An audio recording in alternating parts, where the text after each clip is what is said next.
Yang kelima, apa pertanyaan? Sampai kapan dia tetap ada? Sampai kapan dia tetap ada? Dia tetap ada itu bahwa tidak ada batas waktunya. Kenapa dia tidak ada batas waktunya? Karena dia bukan benda. Yang terbatas itu hanya benda. Wa yabqa wajhu rabbuka dzal jalali wal ikram.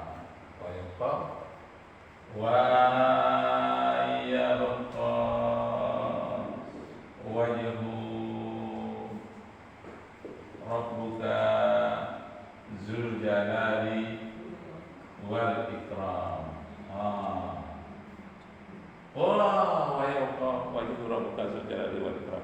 Allah itu kekal selama-lamanya, yang mempunyai kemahaperkasaan jalal wal ikram, mempunyai kemuliaan.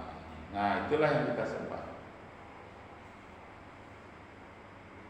Nah, menurut pemahaman orang Nasrani, yang susah katanya untuk paham idealisme ini. Ya, idealisme ini di dalam pemikiran.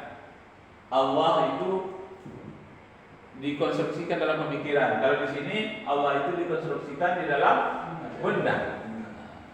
Jadi idealisme itu hanya di dalam pemikirannya. Jadi dia sebut pemikiran itu berkuasa. Menurut filsafat idealisme, dua-duanya salah. Filsafat materialisme mengatakan Tuhan itu benda, salah. Filsafat idealisme mengatakan Tuhan itu hanya pikiran, dalam pikiran saja. Kalau kita tidak pikirkan Tuhan, Tuhan tidak ada. Itu juga salah.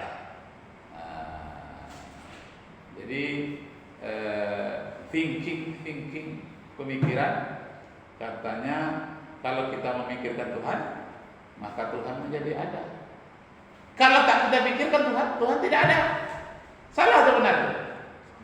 Iya, salah. Kita sedang tidur memikirkan Tuhan atau tidak? Tidak. Tapi Tuhan ada? Tetap ada. Jadi kalau itu fungsi pemikiran sebagai apa? Hanya sekedar kesadaran dan tahu. Jadi kalau kita punya pikiran, kita jadi tahu.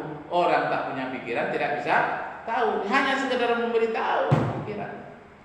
Bukan berkuasa menyebabkan menjadi ada, tidak. Jadi kalau kita demam, kita sakit, kita tidur seperti siapa sekarang tuh, Luhut Panjaitan, kan tertidur ya, sehingga jabatannya diambil oleh Erick Thohir, sehingga Pulau Rempang terbebas sementara dari rombongan Luhut Panjaitan karena dia di ruang ICU. Ya kan? Jadi kenapa orang tidak tahu kalau dia berada di ruang ICU? Karena kesadaran di otaknya tidak ada.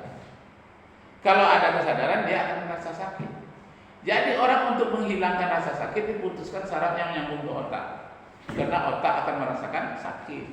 Jadi kita dicubit orang karena ada hubungannya ke otak. Jadi dibius lokal, dibius itu adalah menghambat aliran darah ke otak, sehingga tidak sakit. Potong tangan kita tidak sakit. Kalau dibius, diapakan ke otak? Dibius di sini, diputuskan hubungan darah ini ke otak, tidak terasa sakit. Nah, seperti itu orang di bedah, orang di sesar, ya.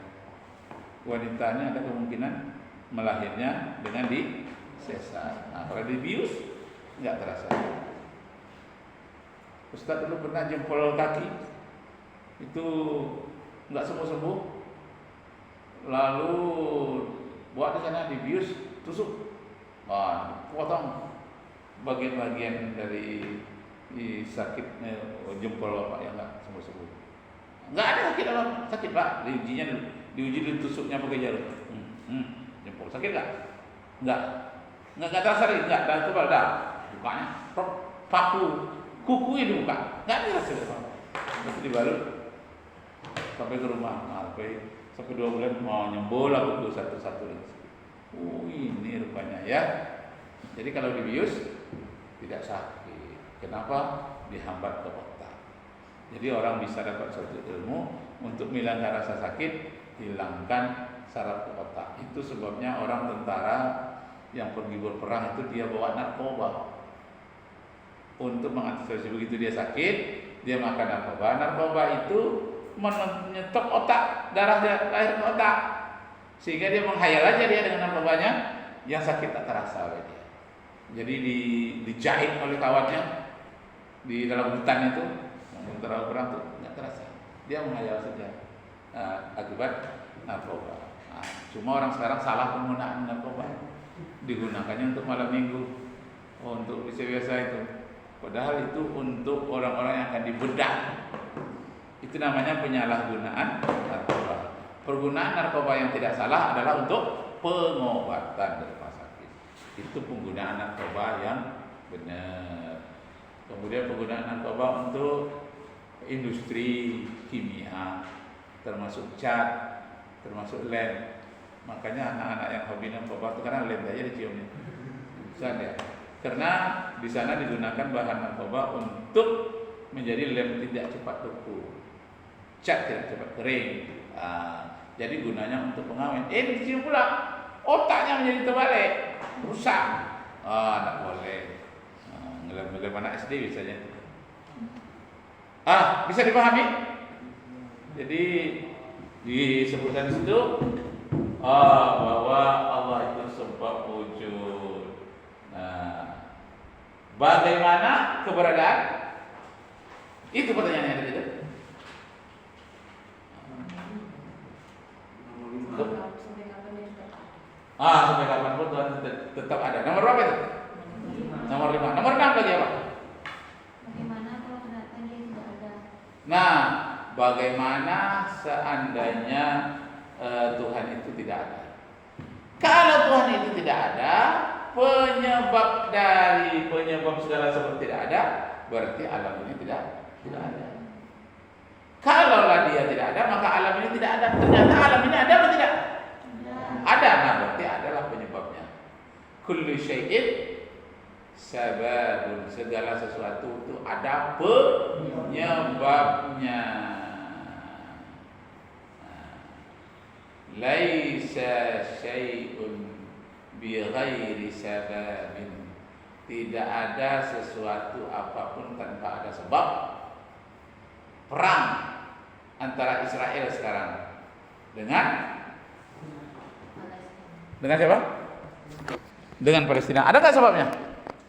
Ada. Segala sesuatu itu ada penyebabnya. Tidak ada sesuatu apapun tanpa ada sebab. Nah, jadi sebab akibat itulah seandainya Tuhan tidak ada, maka alam semesta ini juga tidak akan ada. Adanya dari mana? Adanya dari Sang Maha Ada. Yang Maha Ada hanyalah Allah Subhanahu wa Ta'ala. Apa lagi pertanyaannya? Apa saja pekerjaannya kalau memang Nomor berapa itu? 7. Nomor 7. Apa saja pekerjaan Allah itu? Nomor 7 ya. Apa saja pekerjaan?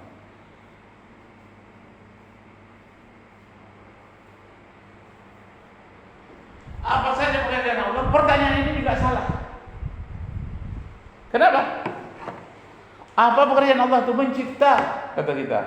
Berarti dia terikat dengan satu pekerjaan. Allah tidak terikat dengan pekerjaan apapun.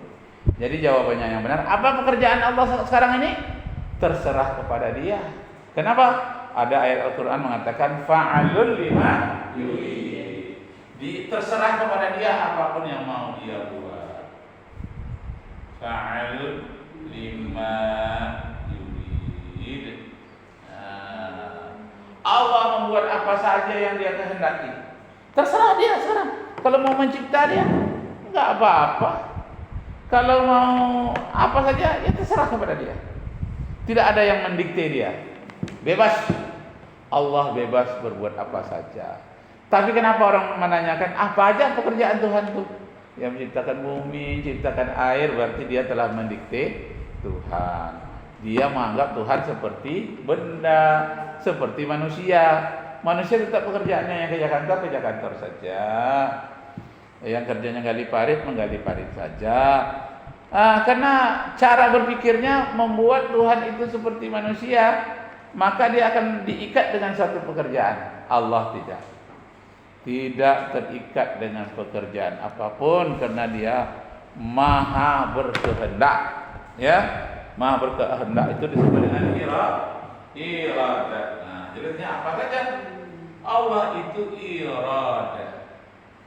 Nah, inilah yang dinyanyikan di MDA itu, iradat, ilmu hayat, ya, senantiasa dia hidup.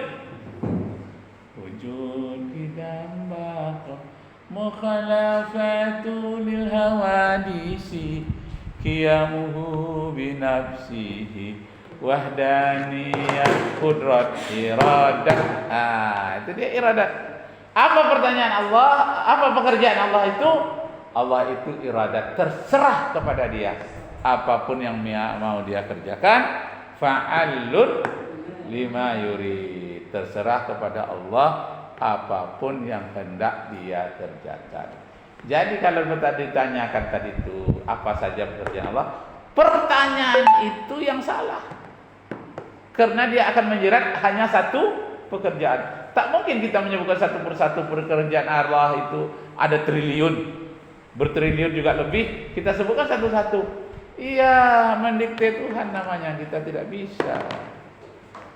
Karena Allah itu maha berbuat apa saja yang kita ketahui dan yang kita tidak ketahui. Lebih banyak yang dibuat oleh Allah yang kita tidak tahu daripada yang kita tahu. Ini alam ini adalah ibarat gunung es itu hanya di permukaan sedikit dilihatkan kepada kita. Masih banyak makhluk gaib lagi yang diciptakan oleh Allah dibandingkan dengan makhluk syahadah. Kita ini namanya makhluk syahadah nyata. Yang makhluk gaib, lebih banyak. Di kiri kanan kita ada malaikat rakib dan atid. Ke aras ada lagi malaikat yang pergi tawaf di aras itu. Jadi aras itu tempat tawafnya malaikat. Aras itu bukan tempat duduknya Allah.